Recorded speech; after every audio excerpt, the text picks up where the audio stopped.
We're 60 games under 500, folks. Don't want to get back on that though.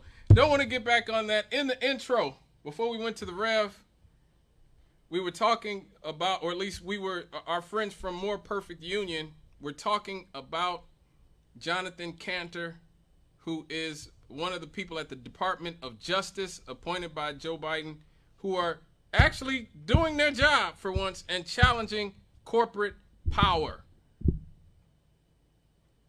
Challenging corporate power. Shocking, I know. You know, it is like one of those situations where you just go, Hallelujah, hallelujah, hallelujah, hallelujah, hallelujah, hallelujah, hallelujah, hallelujah. So this is actually a scenario where the Republicans and the Democrats, one of the rare circumstances in which the Democrats and the Republicans have gotten together to do something positive that might actually benefit the American public. I know, I'm just as shocked as you are.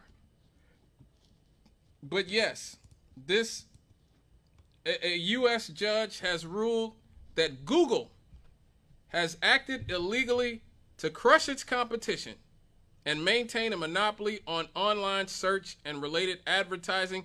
We've been saying Google was a monopoly for years, many years, but finally it is a judge saying the same thing. This landmark decision was on Monday, and it is a major blow to Alphabet, which is Google's parent company, and actually could reshape how technology and other businesses do business here in America.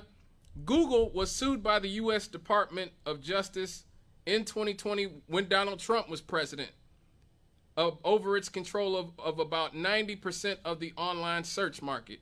Now, see, this is the catch, right? The catch is you can only get the government to do something that benefits you if each of the parties themselves feel that it benefits them somehow politically.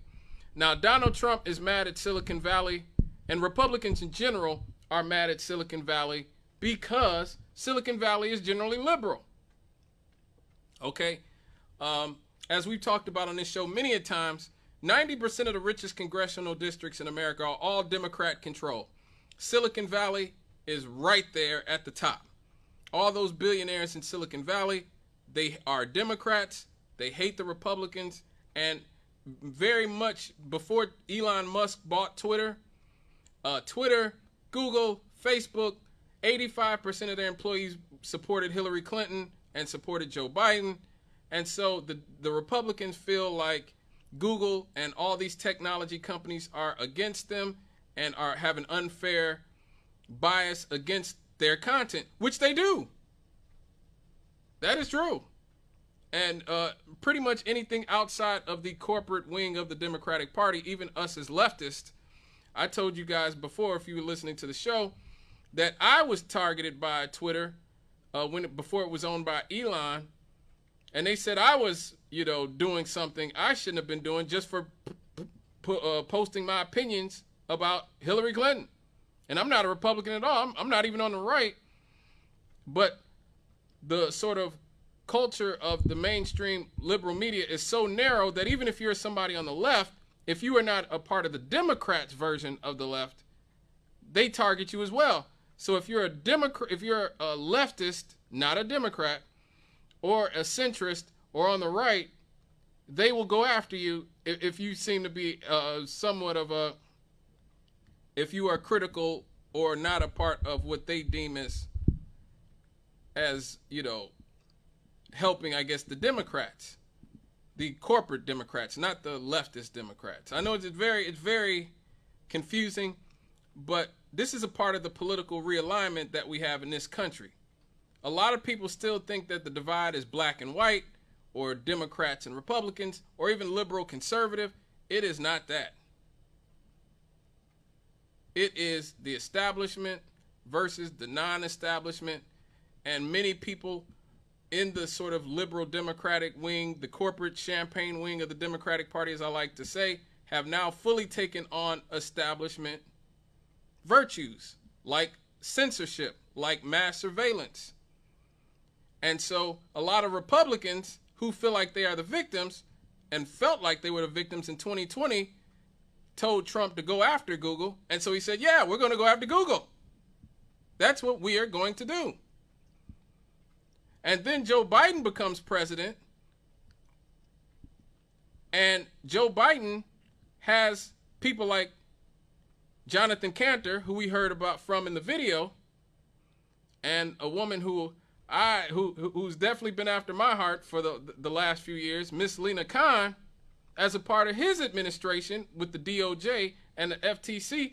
They have picked up the mantle from the Republicans in 2020, and they've continued to go after Google and the technology companies and just monopoly power in general. So the Republicans are going after them because they feel like that they are unfair to Republicans. The Democrats are going after them because they are, or at least Lena Khan is after corporate power, and Jonathan Cantor, they seem to be chasing after corporate power.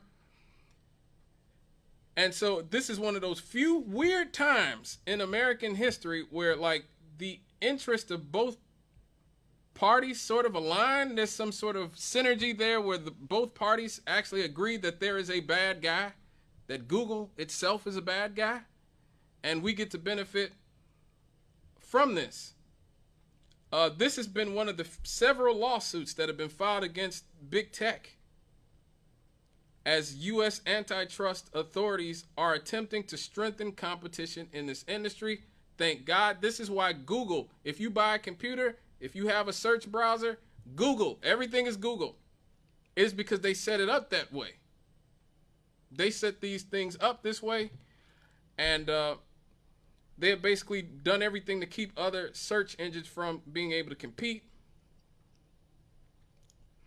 Now, this case has been posed as an existential threat to Google and its owners, given its dominance of the search and online advertisement businesses. It is unclear yet what penalties Google and Alphabet will face as a result of the decision. The fines or other remedies will be decided in a future hearing. Now, the government has asked for structural relief, which could, in theory, mean the breakup of the company. Lord, please let this happen. Okay, Google owns YouTube now.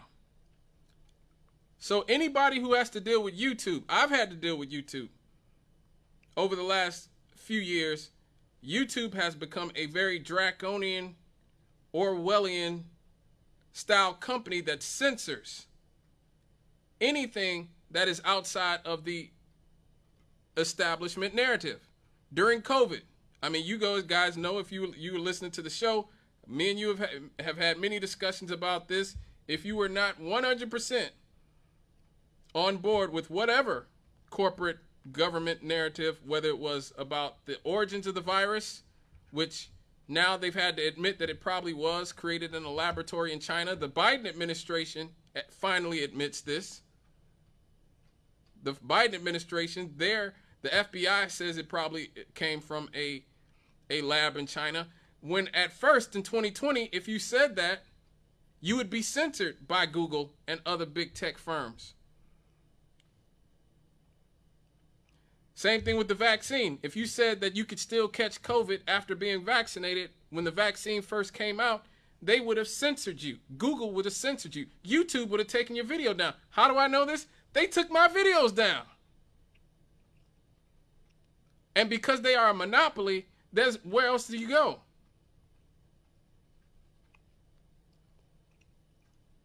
Also, Facebook censored a lot of people. Hold on, Carl. I got to get through this. Also, Facebook censored all the information. Same thing with the war in Ukraine. Anybody who had a narrative about the war in Ukraine that talked about how NATO had expanded eastward for decades and had antagonized Russia into attacking Ukraine, a lot of their videos were taken down. and you were accused of Russian propaganda. Google actually took down RT, one of the best news sources on the planet. I don't care what y'all think, but they are. They are definitely have been right on more things than a lot more than they're wrong about, especially when it comes to the U.S. They were taken off of YouTube. Again, Google as a monopoly, doing the bidding of the United States government and the State Department and NATO.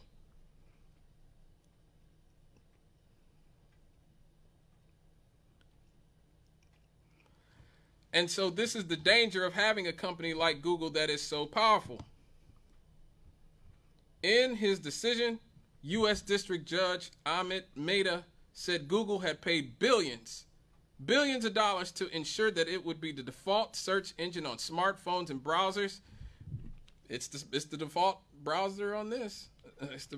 Here you go, search engine on this. He said Google is a monopolist, and it acted as one to maintain its monopoly. Alphabet said that it has plans to appeal against the ruling.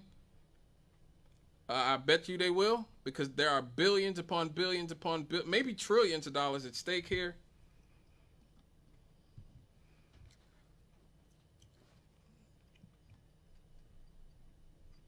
Now, U.S. Attorney General Merrick Garland, the country's top prosecutor, hailed the ruling as a historic win for the American for the American people. I'm sorry. I approve of that message 100% and agree with Merrick Garland. Federal antitrust regulators have other pending lawsuits against big tech, including Meta, which owns Facebook, Amazon. Oh, yes, you got to go after Amazon. And Apple Inc., accusing them of operating unlawful monopolies. Now, Monday's ruling comes after a 10-week trial in Washington, D.C., in which prosecutors accused Google of spending billions upon billions of dollars annually to Apple, Samsung, Mozilla, and others to be pre-installed as the default search engine across platforms. This is the same type of stuff Microsoft was doing in the 90s, back when they were destroying Netscape and their those other browsers with Internet Explorer. The U.S. said Google typically pays more than $10 billion a year for that privilege, securing its access to a steady stream of user data that helps maintain its hold on this market. Doing so, prosecutors have said, means that other companies don't have the opportunities or resources to compete. That's what capitalism is, folks. It's not about competition. It's about destroying competition and making sure nobody can compete. Destroying your competition so they can't compete against you. Google's search engine is a big revenue generator for the company, bringing in billions of dollars thanks in large part to its advertising displayed on the result pages. Google's lawyers defended the company by saying users are attracted to their search engine because they find it useful and that Google is investing to make it better for customers. In his ruling, Judge Mehta concluded that being the default search engine is extremely valuable real estate for Google. Another case against the technology company over its advertising technology is scheduled to go to trial in September. In Europe, meanwhile, Google has been fined billions in monopoly cases. So, like, as I said, I've been critical of the Biden administration, well, and the Trump administrations too. Thank God, somehow they got it right.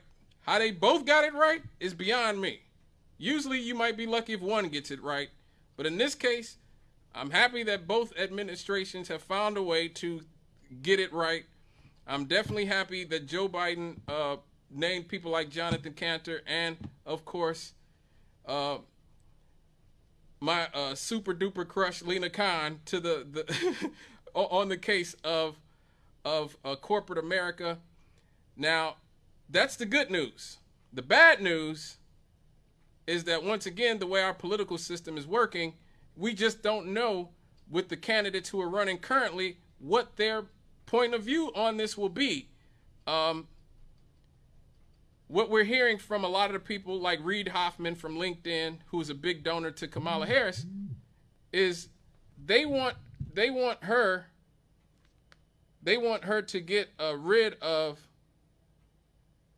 They want her to get rid of Lena Khan. They want her, and all the people who, a lot of the donors to the Democrats are saying you got to get rid of Lena Khan.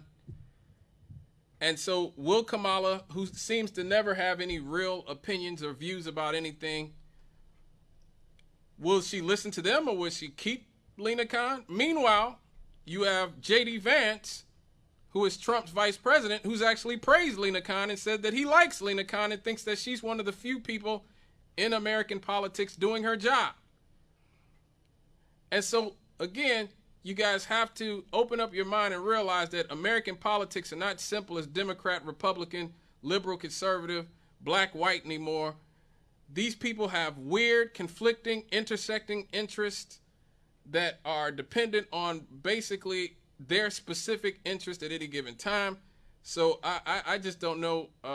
Hopefully whoever is the president in January will keep Jonathan Cantor at the DOJ, keep Lena Khan at the FTC, and continue to allow them to do work. Thank you, caller, for staying on and being so patient. What's up, caller? Okay, let's stop. Yes, yes. Back in 2005 and 2006 and 7, we used to Google in college, look for our search engines, but they had many search engines that we could use. Mm-hmm. Then we had Amazon that we got our books off, and the college owner wanted us to get our books off of Amazon. Mm-hmm. Now look, we also had Internet Explorer. That we had, but Internet Explorer became Edge, now became something else. Now look, man, Google was always out there with us. And there are many, many other search engines. I don't see why everybody dislikes Google so much. Google didn't just get everybody a college degree. So what's the problem? Well, I mean, look, the problem is that Google used this influence to make it harder for people to find the other search engines. Listen to me good. Yeah. Google is not making nobody do anything. Well, I mean, yeah. Look, won't you listen to me? Out of all the search engines, look, I don't use the other search engines, but I prefer to stay with Google. Yeah, Don't ask yeah. me about it. It's just that I like to Google. Yeah. Now, Google is not telling nobody don't use other search engines. Look, Bill Gates, he got Internet Explorer, became Edge. I never started using Bill Gates. I used the Edge. Look, I used the Internet Explorer, which is not for Bill Gates. I also use Google and other search engines. I use other search engines. Google is not making nobody. I'm telling you, they got Google out there. He's been around a long time. All right. You don't have to use Google. You don't have to use Google. That's true. That's true too. Oh, okay. Okay, babe. It's all good, brother. Thank you for calling. Okay. Yeah, you know, I mean, if you are somebody who's online a lot, you definitely know of other search engines, and you definitely know of a lot of things. I'm happy. Like I said, I hope Google has to sell off YouTube. What they've done to YouTube is criminal. YouTube is nowhere near as fun or interesting or as educational or anything else as it was 10 years ago, 15 years ago when it was a free company. Google has wrung the whole life out of it and gets to basically shape a whole narrative the way that they want to shape it. But we'll see what happens. We'll see what happens. We'll stay on this one too, as again, I'm gonna continue to always cover corporate power. I'm gonna always celebrate whenever Jonathan Cantor or Lena Khan go after corporate entities, because that's what I believe the biggest enemy of the American people is currently the corporate state. So we will definitely keep a track up with that.